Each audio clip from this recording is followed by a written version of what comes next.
Talk to me एक डरावनी कहानी। फिल्म की शुरुआत एक पार्टी के दृश्य से होती है, जहां कोल नाम का युवक अपने भाई डकीट को ढूंढ रहा होता है। जब वह उसे एक कमरे में पाता है तो देखता है कि डकीट किसी बुरी ताकत के प्रभाव में है। इससे पहले कि कोल कुछ समझ पाता, डकीट अचानक उस पर हमला कर देता है और फिर खुद को भी मार लेता है। इस खौफनाक घटना से यह साफ हो जाता है कि कुछ भयानक हो रहा है। मुख्य किरदार मिया है, जो अपनी मां की मृत्यु के बाद गहरे सदमे में है। वह अपने पिता से दूर हो चुकी है और ज्यादातर समय अपनी सबसे अच्छी दोस्त जेड, उसके छोटे भाई रायली और जेड के बॉयफ्रेंड डेनियल के साथ बिताती है। एक दिन हेले और जॉस नाम के दो लड़के अपने ग्रुप को एक अजीबोगरीब हाथ दिखाते हैं।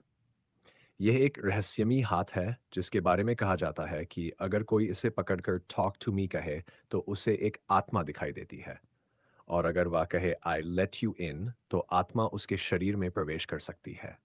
लेकिन इस खेल का एक सख्त नियम है। आत्मा को 90 सेकंड से ज्यादा शरीर में नहीं रहने देना चाहिए, वरना वह स्थायी रूप से शरीर पर कब्जा कर सकती है। शुरुआत में यह खेल सिर्फ मनोरंजन लगता है, लेकिन जब मिया इसे आजमाती है तो वह अपनी मरी हुई मां की आत्मा को देखती है। मिया इस अनुभव से इतनी प्रभावित होती है कि बार बार इस खेल को दोहराने लगती है। स्थिति तब गंभीर हो जाती है जब रायली भी इस खेल में शामिल हो जाता है। आत्मा बुलाने के बाद एक दुष्ट आत्मा उस पर कब्जा कर लेती है और उसे खुद को नुकसान पहुंचाने के लिए मजबूर करती है। वह अपने सिर को दीवार पर मारता है, जिससे वह बुरी तरह घायल होकर कोमा में चला जाता है। मिया को धीरे धीरे एहसास होता है कि जिसे वह अपनी मां की आत्मा समझ रही थी, वह असल में एक बुरी आत्मा थी जो उसे धोखा दे रही थी।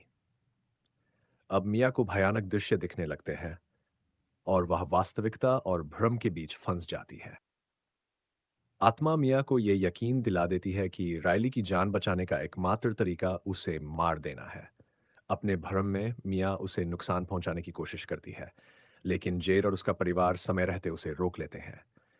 पूरी तरह से मानसिक तनाव में आकर मिया खुद को बचाने का रास्ता खोजने लगती है। अंततः वह एक ट्रक के सामने कूद जाती है एंड जिससे उसकी मौत हो जाती है। अंतिम दृश्य में मिया अंधेरे में चलती हुई एक अनजान जगह पर पहुंचती है। वहां कोई और व्यक्ति रहस्यमयी हाथ पकड़कर टॉक टू मी कहता है, और मिया अब आत्मा के रूप में सामने आती है। वह अब उसी चक्र में फंस चुकी है जिससे बचने की कोशिश कर रही थी। टॉक टू मी एक डरावनी और रहस्यमयी फिल्म है जो आत्माओं की दुनिया की खतरनाक सच्चाइयों को उजागर करती है। यह दर्शाती है कि मरे हुए लोगों से संपर्क करने की कोशिश करना कितना खतरनाक हो सकता है, क्योंकि हमें नहीं पता होता कि हम वास्तव में किस से बात कर रहे हैं, अपने प्रियजनों से या किसी दुष्ट आत्मा से।